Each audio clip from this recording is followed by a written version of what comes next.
नमस्कार. मी मंगला वलगावकर.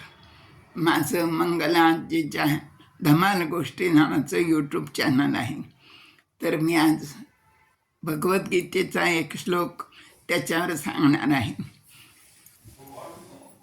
5000 वर्षापूर्वी सांगितलेली भगवद्गीता आजही आपल्या जीवनात तितकीच उपयोगाची आहे.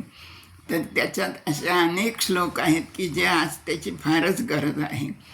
तर त्यातला एक श्लोक सांगणार आहे मी.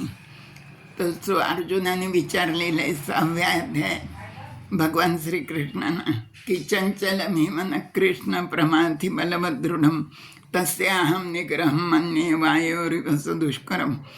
तर अर्जुन म्हणतो की मन इतकं चंचल आहे की वाऱ्याची मोठ बांधणे इतकं त्याला ताब्यात ठेवणं हे असं अवघड आहे म्हणून.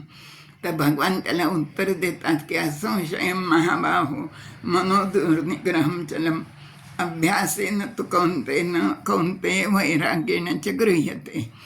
तर भगवान म्हणतात तू म्हणतोस ते खरंच आहे, पण अभ्यासाने आणि वैराग्याने मन आपल्याला ताब्यात ठेवता येतं.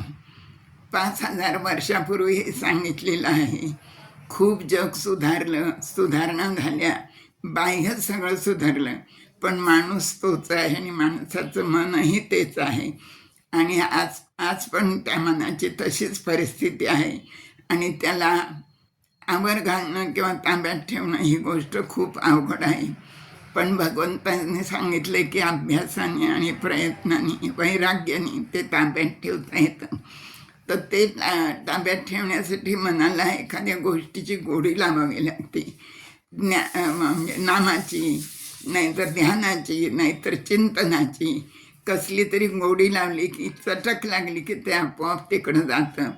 तर अशी ही युक्ती पण भगवंताने आपल्याला सांगून ठेवलेली आहे. तर मला वाटतं आजच्या काळात ही फार आवश्यक गोष्ट आहे. सध्याच्या ह्या काळामध्ये इतकी चंचलता वाढलेली आहे की ही गोष्ट खूप अनिवार्य आहे असं मला वाटतं. धन्यवाद.